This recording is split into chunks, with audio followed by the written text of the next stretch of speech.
Well, we picked up our truck. It went through spec, all green specs. It's out a couple degrees.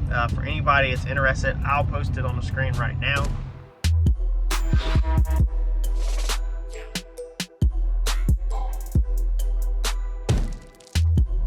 But everything's within the correct tolerances and within spec, so no worries. Truck drives good. Nope, gotta hit the brakes, but steering wheel is correct way up, and it has what he said, which I haven't really experienced. I've been in stop and go traffic. It is like 5 o'clock and I'm on these little roads. He said it has an ever so slight pull to the left, like basically a lazy slight pull that just drifts off. But he said that, you know, as you just seen in the picture, everything's within spec, so there's no real worry. He said that could be from the rear end being slightly tilted, but he said there's also no way to fix that. The numbers on the rear end was showing that. We know our rear ends go in with the center pin mounts the axle to the leaf springs, and leaf springs, they go where they go. So there's not really much adjustment you can do on that, but everything's in the green, so you would be perfectly fine as long as you're in the green. I'm stoked. I'm happy that this thing freaking came together this smooth.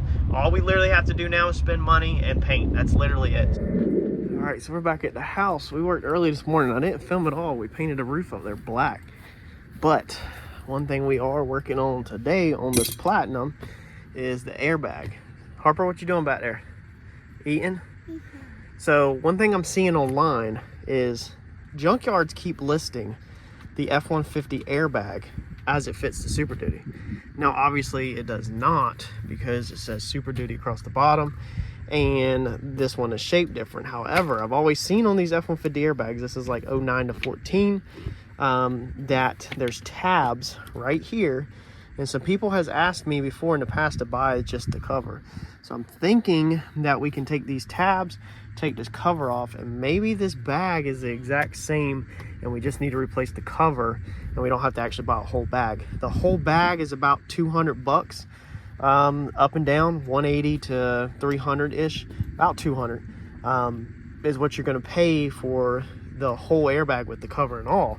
And I refuse to pay that. I have 3 of these sitting in inventory at the shop for the F-150s, and I just can't stomach paying 200. It looks like just this cover is about $90 online, so I don't know what I can get it local at the dealership for. But we're about to pull this airbag out, compare them, see if this one goes in there without a cover, and if it does, then I think we'd be golden for Monday morning to go order a cover. We can also see real fast if this cover will fit on this one for time being. So let's get this one out. It looks like if you come underneath here, there's just them bolts right there on the outside. Looks like 4. This one though has 3 across the bottom. So again, I'm not sure. I don't know if the junkyards are a typo or what, but there's a lot of them that list this thing as the same. So I want to pull mine out and see what it looks like. What are you doing? We got it out. What is it? All right, so they're definitely not the same. I guess all of them listings on eBay are just typos, which there's a lot of them. I mean, there's a freaking handful that are showing pictures of 09 to 14 F-150s and saying dash airbag, and the listing says that it fits this truck, and it does not fit this truck. You can see not only is the mounting points different, the bolts that actually hold the bag in. I said, well, maybe I could just undo that and change the frame out, but the bolts are literally different. This one is, go inside and get it. This one literally is wider, as you can see, way wider. So the F-150 airbag does not work. That means we 100% got to buy a whole complete airbag. I will be purchasing something tonight, I guess, for sure. So I decided to go ahead and throw some window tint on this thing. I actually bought this a while back, dude. I feel like it was from a 450 or something. Cheap eBay kit. This stuff don't last but a couple of years, and then it completely doles out, fades out. But the thing is that I don't keep trucks more than 1 or 2 years.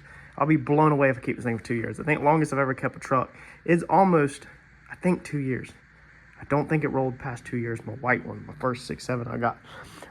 But yeah, dish soap, water, pretty basic. I've been doing window tint since I was freaking 17 years old when I first did it. So it's no expert job, but you don't need, you know, an excellent job on something like this, dude. Like, you just want, I mean, the truck's gonna be dirty half the time anyway. You just want it to be dark. This is 5% on the side windows. I'm just gonna slap this cheap stuff on. It'll fade here in a couple years. If for some crazy freaking reason I turn into a normal person who decide to keep a truck for a good amount of time, then I guess I can pay to have it all removed. I'm gonna clean that out. All removed off and good stuff put on.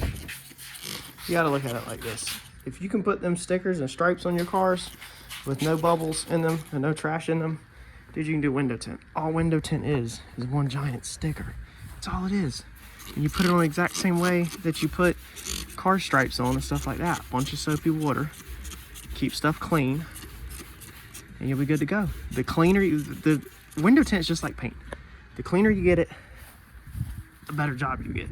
Now, however, just like painting, I don't really care. And I don't get mine super clean, so mine has a little bit of trash and bubbles in it. So I'm coming to the shop, and I just checked the mailbox. When I was driving, this big giant like vulture or turkey or something freaking flew up in the air from middle of nowhere, and of course I hit the front of it with the truck. You can literally see whatever this bird is. You can see the feathers on the ground as they're falling out the front of the truck. Thankfully the truck is not together, but my first thoughts were, I swear that thing better not have freaking damaged my brand new radiators, because I don't like driving it like this. My house is only about 6 minutes from my shop, so I've drove it a couple times to and from the house. You know, we worked at it yesterday, but there's more feathers falling out of it right there. There's not much hanging on of my headlights. Like, I think they're literally about to fall out, probably going down the road. Hang in there, buddy. We got you new ones on the way. FedEx says that they're on the truck, out for delivery, I think, or not on the truck, they're scheduled for delivery on Monday. On another note, what do y'all think about the roof? When this whole thing comes together, it's gonna look really freaking good. I like it. I think it turned out amazing. Doing the black roof on these things really set the truck off. When we get this thing up on tires this week and everything else put together, this thing's gonna look good here in a few. All right, so we're gonna try to get a couple things done here at the house this afternoon. We're gonna address this sway bar because, of course, my good welder's at the house. This is what I mean by my other videos that I don't got a lot of time for a race car, because there's a big to-do list still on that thing. But it's a nice afternoon, so we're gonna try to go ahead and knock this out. So if you recall, you can see that the sway bar is bent right there. Now this bar alone is $164. It's about what you're gonna pay plus shipping. I think local they wanted, I think $150 from a junkyard for it. So we have a welder. We build race cars. We built our anti-roll bar. This is an anti-roll bar. Why do people build race cars in their garage, but then go to their daily drivers and think that they need to replace everything? I've never understood that. So we're gonna fix this. We can see clearly where the bend is. Okay, so if you look at it, bend's right there. That's pretty much the center point. So I'm gonna come through here with a cutoff wheel. We're gonna cut that bend. I should have did this at the shop, I didn't. We're gonna cut that bend so that this bar will bend back out, because I tried to bend it at the shop and it didn't want to bend on the frame rack, and it was pulling too hard. I didn't have a good way to mount that. My idea here is we are going to measure the spread from the links underneath there on the axle, and then we're going to cut through this bar on the front side, and then we'll ratchet strap this together, pull these ends together. That should bow this back out. We'll hammer this back out too. We'll get our spread correct, and then we'll weld the piss out of that pie cut, and we should be good to go. We should build it in, throw it in. We've got to fix one of the mounts underneath there. We will, you know, repair the mount and should be able to just bolt this thing right back in. There's no reason that we can't cut this thing and do a very hot, very thick, you know, triple layered weld over top of it or whatever. I was originally going to cut it and sleeve it, but I just don't think there's no point in cutting and sleeving it. By cutting it 75% of the way through or 90% of the way through, that allows our ends not to roll where they're off the same plane, because we're not cutting all the material, we're just cutting enough to give it out. So let me throw y'all on the tripod and let's do some cutting.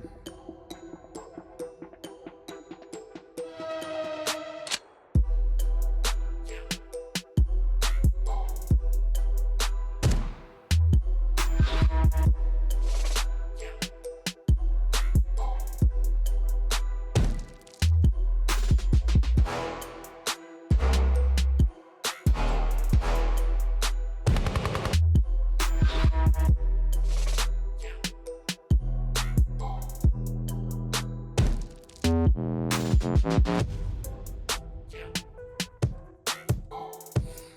right, so there we go. We cut it, and then I welded the cut piece shut. It was actually such a big gap, I was able to start down inside the V where I cut it open, and then I was able to work my way back out, and then we sleeved it. I basically went ahead and took a pipe, a piece of tube from the race car, cut it in half, and then capped it on both sides. So maybe that's not gonna work. I don't know.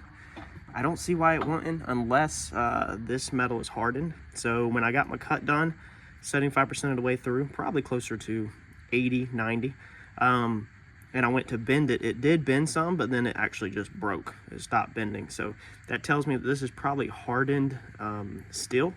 So maybe it will still crack and fail, but that's the reason why I decided, I said I wasn't gonna sleeve it. I decided to sleeve it because it actually cracked when I was bending it. But I was able to weld that whole gap all the way up. And then, you know, like I said, put the sleeves over top of it. So we'll see. If it cracks, it breaks, the truck's not gonna wreck or nothing. I'm literally driving it with no sway bar. Now, you'll just be a little bit more sway, you know, at highway speeds or if you're pulling a trailer. But you would hear the rattling of this thing if it cracked. It would be mounted to this frame rail, the axle. So it physically would not fall out the truck. It wouldn't do any harm. It would just split in the center, and then you probably should hear it, or you should see it when you inspect underneath your vehicle. So let's get some spray paint on it. And this thing is piping freaking hot, and then we'll move on to this piece over here and see if we can figure out the mount while this is cooling down.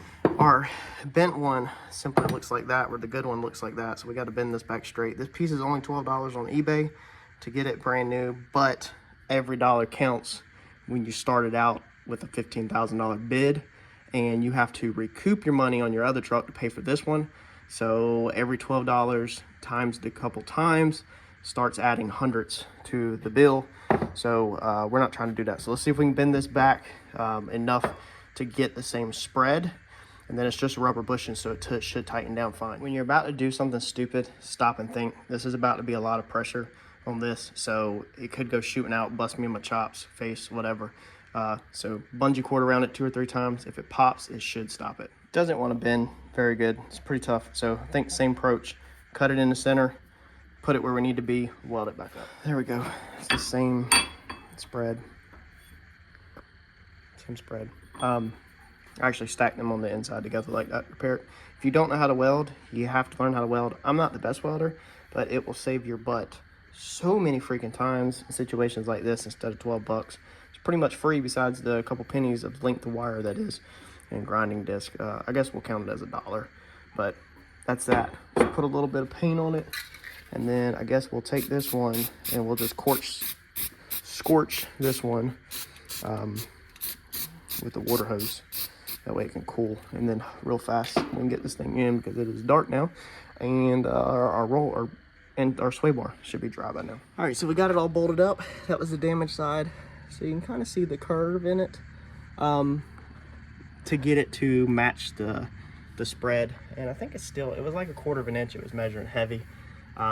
Plus, I probably didn't get it quite. So it could be anywhere from 1/4 to 1/2 off. But your sway bar links, they angle, so it's not a big of a deal. The only thing is that the way that it bent, being it bent back and was still holding these, it opened these up but also kept them in. Basically, when I cut it, the way that the bar is bent now, even though these are the same thing apart, they're basically back just a little now. So it is pretty close, see here, to that, as you can see, but it's not hitting. When your suspension drops, it goes away just like a 4-link in a race car. But when it goes up, it can slightly come forward. However, this heavy of a truck, I don't think it would go up too much. This is obviously hard mounted to the frame, so I don't think we're gonna have much in and out movement this way. And then this bracket also right here is the one that's technically can be moved for the brake line after the lift. When this thing is fully hanging, it's a little tight, so that will buy us 1/8 of an inch almost.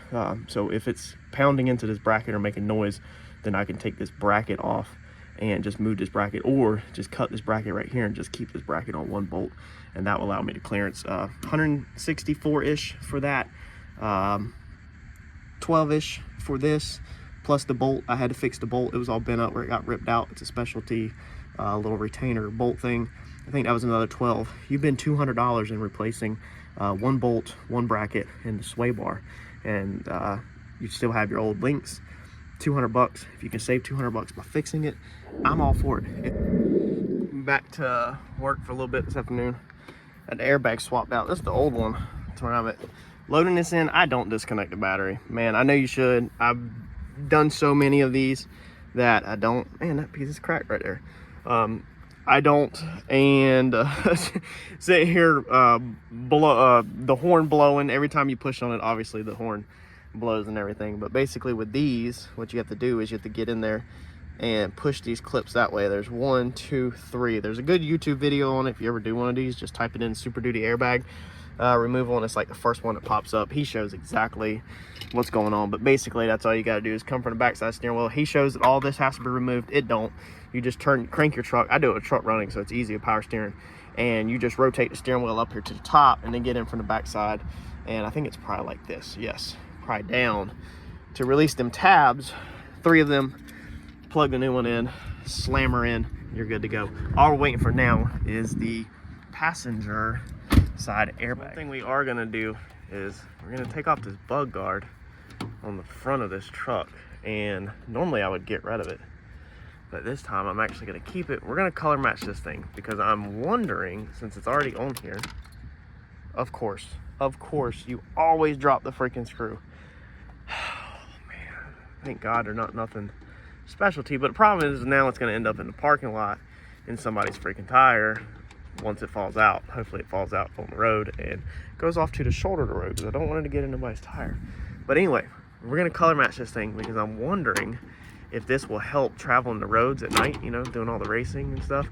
If these things actually work, and if they do kind of shoot the wind up over the roof, I would think they would work. I mean, as many years as these things have been around, the technology, I mean, you'd think they'd have to work practically. But we're going to color match it. I think it'll also give it a good look.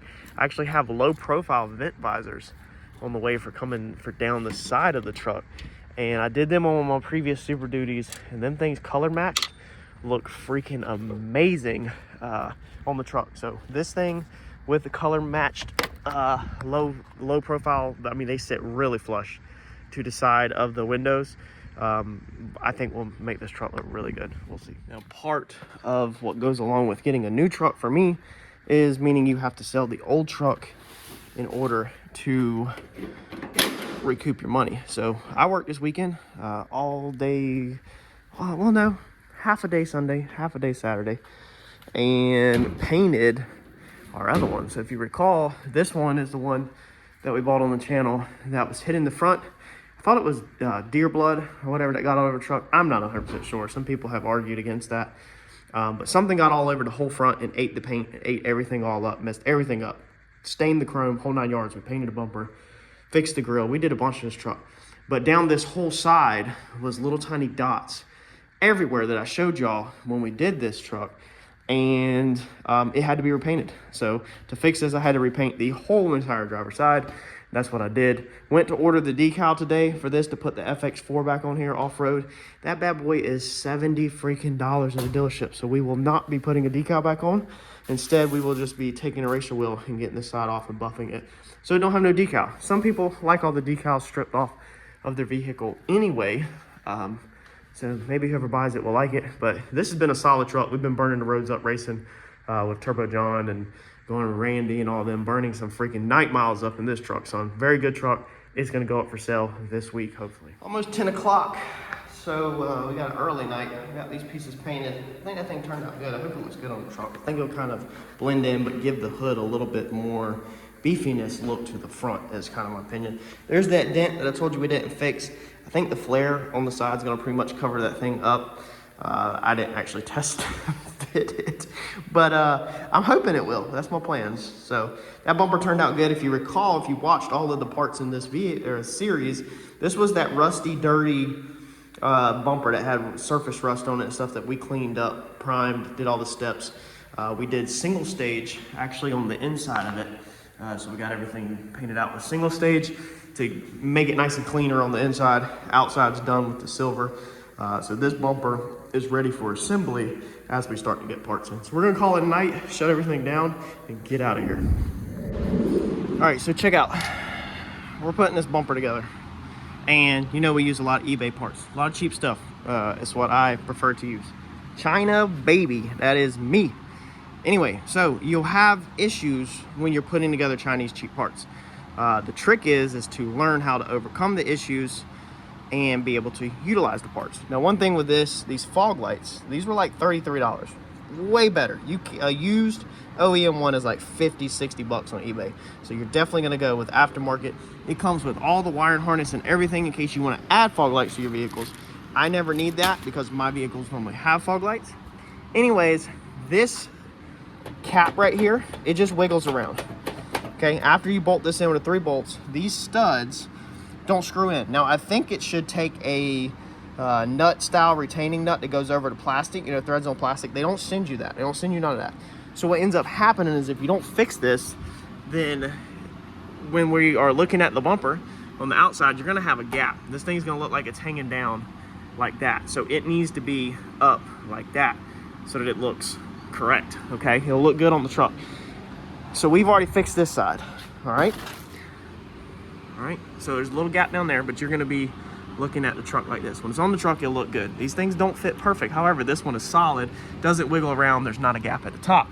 So what I've done is you simply bust out some screws. Yes, these are sheetrock screws. So come right here and just wedge your screw in between there. So I take my hand under here and I pull this fog light this way to close up my top gap, run me a screw down in there, there, and there, okay? And that's literally gonna lock that stud in where now we can shake the whole thing and the stud don't move because the screw has locked it in. Now, if you want a long-term fix, if you're gonna keep your truck forever and you're not like me, use stainless steel screws. Me, by the time these screws rust out of here, this truck will probably have 250,000 miles on it. You know, somebody else will probably have it. So I'm gonna go through and do this side. You can see how the studs literally move whenever I move on this. So that's all you're doing. Pull it in place where you want it, hold it there, run a screw in it, lock it in. Adapt, overcome, save yourself money. All right, look at that. Another late night, but we got the headlights in. I mean, you obviously can't see them because it's dark. We got the bumper on it. She's coming together. I'm calling it a night. Still don't have the grill. Waiting for the grill. Also got the piece put on the hood. I'll show you all that in the day. But for right now, I'm going home, I'm going to bed. So we're putting on our vent visors. Low pro, look how low that is. How low profile that is. That's crazy. That is stuck all the way on. There's actually double-sided tape right there. That's how it is designed. Of course, this is one piece of trash landed into it and messed it up, and I got a pretty gnarly run right there. But I don't care. I'm sticking them because you don't see it. These are the low profile ones. You get these on eBay. I absolutely love these things. Normally, I've only put them on, I think, 1 or 2 trucks because most of the time I don't really have a truck that I'm thinking I'm gonna keep that long. Like when we bought this one over here, we knew we weren't keeping this thing very long term. We knew we were either going to the 17 and up body style or we were gonna get back into a dually. So we topped all that and went Platinum 450 dually. But I decided to put one on here. I wish China would knock off a set of these because I know a lot of people hate it when I say that stuff. But these, man, $108. There's like no options. AWS is the company I think that makes these. But if you type in on eBay, low profile vent visors, for the Super Duties, you can only get this brand. It's like $108 for 4 of them. But dude, they look freaking phenomenal. I like that low profile look. I like the way our bug guard turned out. So that turned out good. The sun's definitely, the camera's definitely making it look like a different shade. But when you look at it, I don't know if I can get the camera to show it. You know, it's not, it's just the way it flops, and it is over black plastic, so it's a touch different. But like if you look in the main area across it, it's the same colors, just different angles. That silver flops. But look how low profile them things are. These things are so amazing. But that was the look I was going for, kind of. I figured that since we were going to do this and color match this, that we would go ahead and put low profile vent visors back on. So the headlights are on, bumper is still not correct. I actually ordered the wrong end cap. Figured that out yesterday, so I'd reorder end cap and still have to shim the bumper, align the bumper and all that when we put the end caps on it. All right, so we got our grill painted. Come to the shop. It is Saturday. Painted it real fast, Friday afternoon, this insert actually comes out. And I said I was not putting a platinum grill back on this truck because it cost. Platinum grills are extremely expensive. So I went with this grill. Cool thing about this grill is this was defective. It showed as defective because one tab was broke right here. So somebody returned it and the seller reposted it for sale. So if you type in defective or blemished or blim on eBay, sometimes you can get parts really cheap. This grill is normally, I think, 200 with the rivets around it. I think I got it for like 110, 115. So like a good amount off, man. And what I like about this is that the insert removes. So you can actually unscrew all these to paint it. Makes it really easy. And then my plans are, as long as I have time, which I might get lazy and not do it, was going to be to tape this up and paint this center chrome with that chrome paint. Might do a whole nother video of chrome paint in the center. However, that's a lot of work. I might just put this thing on and be done with it. So I don't have the clips that go down here in the bottom. I think I have one. I'm about to check in the glove box that I found in the truck, but I think somebody stole this grill when this thing was wrecked, being it was a platinum. I'm willing to bet money that somebody took the grill off and literally just kept it instead of leaving it with the truck, which sucks, but it is what it is. Yeah, I literally only got one clip. I found this in the truck when I was assembling it, and I saved it in a glove box because I knew this was a grill clip, and being the busted grill was not here, I knew I'd probably need it. So we're just gonna use that center one, and then I guess I'll have to order the other 4 off of eBay, but it'll get us riding for right now. Like I said, if we're gonna paint the center, we need to do that, and if we need to take the bumper off, realign it, and then also put our end caps on. So we're not done, we're just trying to slowly get this together. All right, so y'all let me know what you think. Man, that bumper looks so jacked up to me. It's gonna drive me absolutely insane when I get to the house here in a few. Before we go to the racetrack today, I might have to work on adjusting that thing a little because it is gonna drive me absolute freaking bonkers, along with the space underneath the grill. I don't think there's supposed to be nothing there. Maybe that bumper's supposed to come up and rotate back. Stay tuned.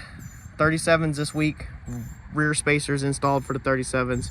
We got some work to do under the hood. Some sponsorships come on board. Gonna upgrade some stuff. So stay tuned because we're not done with this.